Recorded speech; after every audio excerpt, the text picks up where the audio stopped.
24 नवंबर 2024 को एक हिंसा कारित की गई थी भीड़ द्वारा, जिसमें अभी तक कुल 79 लोगों को गिरफ्तार करके जेल भेजा जा चुका है। उसमें 29 पुलिसकर्मी एवं एक प्रशासन के व्यक्ति घायल भी हुए थे। कई लोगों को गोली भी लगी थी, उसमें घायल हुए थे।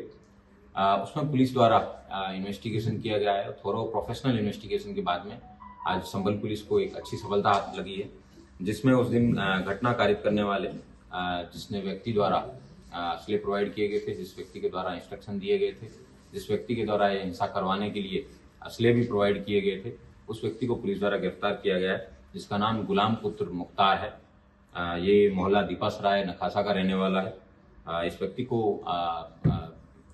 गिरफ्तार करने पे पूछताछ पे पता चला है कि इस व्यक्ति के ऊपर कुल 20 मुकदमे अभी तक दर्ज हैं, जो कि जनपद संभल में और आसपास में है।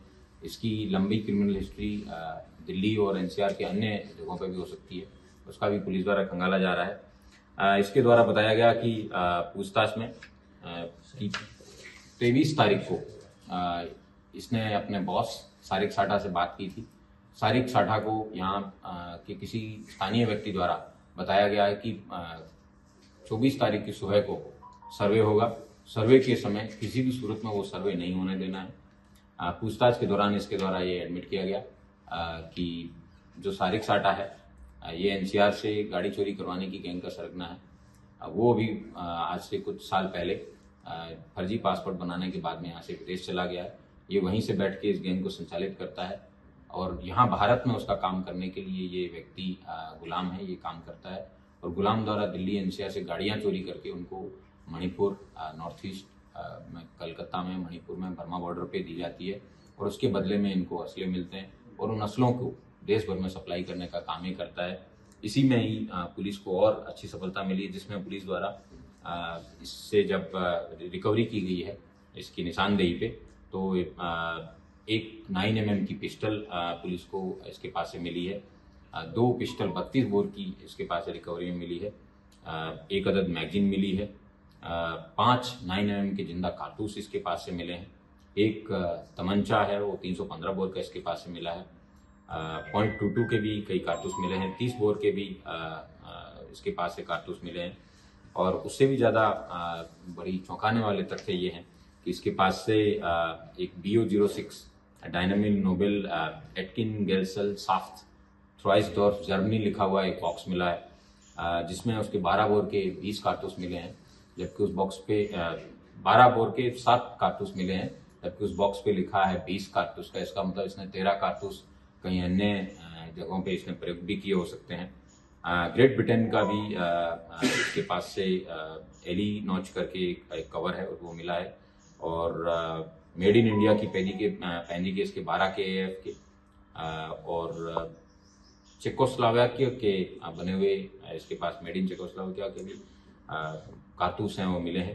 इससे पता चलता है कि किस तरीके से इंटरनेशनली जो कारतूस हैं वो इसके पास ये यूज करता था। एक अन्य 9mm जिंदा कारतूस जिसपे SB2Z 9mm POFP लिखा है, तो ये उसी तरीके का कारतूस है जो कारतूस उस दिन पुलिस के द्वारा घटना के बाद में जब नालियां खंगाली गई थी, चेक की गई थी, HHMD, DFMD उनके सहयोग से पुलिस द्वारा मेटल डिटेक्टर से इनको निकाला गया था। उस तरीके जो कार्ट्रिजेज मिले थे, सेम कार्ट्रिजेज इसके पास से भी मिले हैं। और इस तरीके से इसके पास से काफ़ी भारी मात्रा में असला भी बरामद हुआ है, तो इस बात को सत्यापित करता है। और जो पूर्व में भी कई वर्षों से इसकी जो खबर पुलिस के पास थी कि ये असला ट्रेडिंग में इस तरीके का काम ये दीपासराय में करते आ रहे हैं, इसके द्वारा पूछताछ में बताया गया कि पूर्व में इसको राजनीतिक संरक्षण इसको और सारिक साठा को प्राप्त था, जिसकी वजह से ये लोग दीपासराय में बिना किसी चिंता के आराम से शांति से जितने भी आपराधिक गतिविधियां हैं वो करते आ रहे थे। लेकिन पिछले कुछ समय से पुलिस की सख्ती के कारण ये आपराधिक गतिविधियां संचालित नहीं कर पा रहे थे। इसके द्वारा यह भी बताया गया कि जो 24 तारीख को जो हिंसा है उसमें एक कोई वकील है जो कि बाहर से आते हैं और वो जगह जगह पे एप्लीकेशन डालते हैं। इनके द्वारा ये निर्धारित किया गया, जब प्लानिंग में असले देने के समय उन्होंने उसको ब्रीफ किया गया था, उसका फोटो भी उनको बताया गया था कि ये इस तरीके का व्यक्ति है, जोलिए का है, इसको जामा मस्जिद के अंदर किसी भी सूरत में पहुंच के उस व्यक्ति को ख़त्म करना है। उससे देश भर के अंदर हिंसा फैलेगी और ये लोग जो हैं देश भर में, दुनिया भर में फेमस हो जाएंगे। इनकी ये इन्होंने इस बात को एडमिट भी किया है कि जो इनके द्वारा बताया गया है, जिसमें इन्होंने कि जो मस्जिद है ये करीबन 500 साल पहले इसने एडमिट किया कि 500 साल पहले मस्जिद बनी है और ये हमारे पूर्वज बाबर की निशानी है और इसका रक्षा करना हमारा धर्म है। और हमने ठान लिया था, हमारे नेताओं ने भी हमें बताया था कि किसी भी सूरत में सर्वे नहीं होने देना है। और अगर जो भी व्यक्ति जो बीच में आता है, इन्होंने जब पुलिस द्वारा जिसमें stun grenade, chilli grenade, rubber pellets, rubber bullets और टीयर स्मोक की कई सारे जब एक साथ फायर किए गए थे, उस धुएं की आड़ में और पूर्व में इन्हीं दंगाइयों द्वारा जब CCTV तोड़े गए थे, उसका लाभ प्राप्त करते हुए इन्होंने अंधाधुंध फायरिंग की। उसमें 4 लोगों की डेथ हुई थी और पुलिस के भी कई लोगों को इनकी गोलियां लगी थी। इन 4 लोगों की हत्या के मेन कंस्पिरेटर के रूप में इस गुलाम को पुलिस द्वारा गिरफ्तार किया गया है और गिरफ्तार करके आज इसको जेल भेजा जा रहा है। इसकी और मोबाइल में इसने काफ़ी सारा डेटा डिलीट किया है, लेकिन गोल्ड स्मगलिंग और इस तरीके की तमाम चीज़ें हैं उसकी लाभप्रद जानकारी पुलिस को प्राप्त हुई है। लेकिन इसका मोबाइल है वो लैब में भेजा जाएगा, वहाँ से जो भी लाभप्रद सूचना पुलिस को मिलेगी, पुलिस उसको इन्वेस्टिगेशन में भी शामिल करेगी। क्या इसके राजनीतिक कनेक्शन है और किसी राजनेता के कहने पर दूसरे राजनेता के बेटे या परिवार के किसी व्यक्ति पर इसका हमला कराने की बात भी? वर्ष 2014 में यहाँ से शफीकुर रहमान बरक नाम के व्यक्ति हैं जो इस दुनिया में नहीं है अभी। इन्होंने समाजवादी पार्टी से चुनाव लड़ रहे थे। ये किसी एक दूसरे अन्य पार्टी के कैंडिडेट के सामने चुनाव लड़ रहे थे, तो एक अन्य राजनेता जो मुस्लिम बिरादरी के ही हैं, वो किसी अन्य को सपोर्ट कर रहे थे। उसी बात को कसीदगी को रखते हुए इन्होंने तत्कालीन जो कैंडिडेट थे उनके कहने पे सुहेल इकबाल नामक व्यक्ति के ऊपर इन्होंने अंधाधुंध फायरिंग की थी, जिसमें 121/2014 एक अभियोग पंजीकृत किया गया था, जो कि 307 और 7 सील एक्ट में थाना कोतवाली संभल में 4 मार्च 2014 को लिखा गया था। जो इन्होंने शफीकुर रहमान बरक के कहने पे इन्होंने अन्य जो सुहेल इकबाल हैं उसके ऊपर फायरिंग करके इन्होंने ये घटना कारित की थी और उसकी वजह से दोनों समुदायों में, मुस्लिम समुदाय के ही 2 समुदाय जिसमें तुर्क और अन्य लोगों के बीच में काफ़ी कसीदगी है वो बनी रही। इस बार की जो घटना हुई इसमें भी कहीं राजनीतिक रूप से इनको आदेश निर्देश देने की बात आई है सर?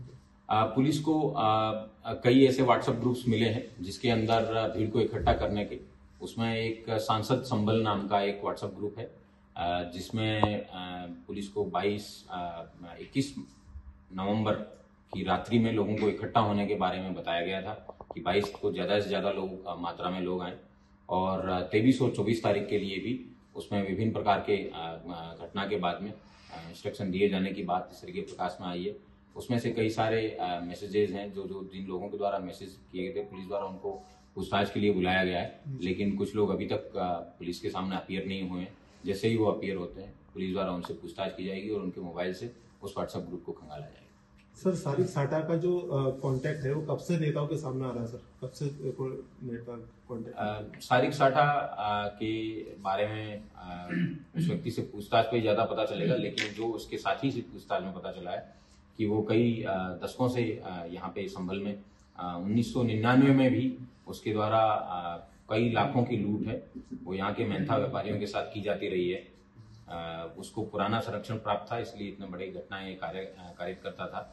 और उसके बाद में जब उसको पता चला कि सरकार की सख्ती बहुत ज़्यादा है और उसके खिलाफ गंभीर कार्रवाई की जाएगी, उसी के डर के मारे वो व्यक्ति यहाँ से छोड़ के विदेश भाग गया। सर, कोई लेन देन का मामला भी सामने आया है सर क्या इन दोनों के बीच में?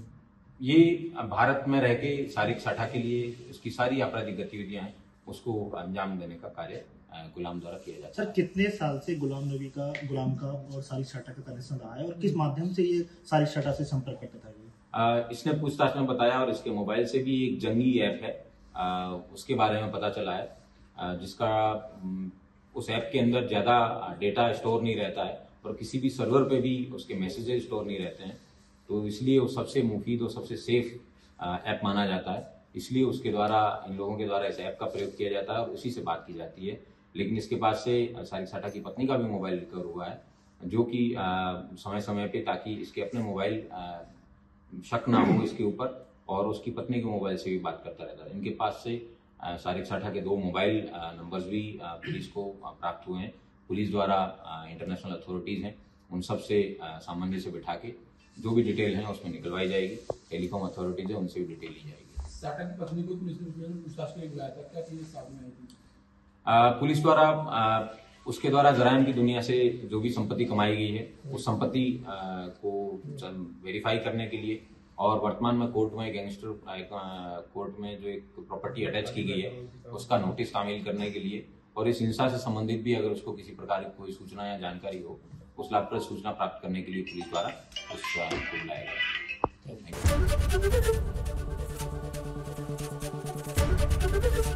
एबीपी गंगा, खबर आपकी, जुबान आपकी।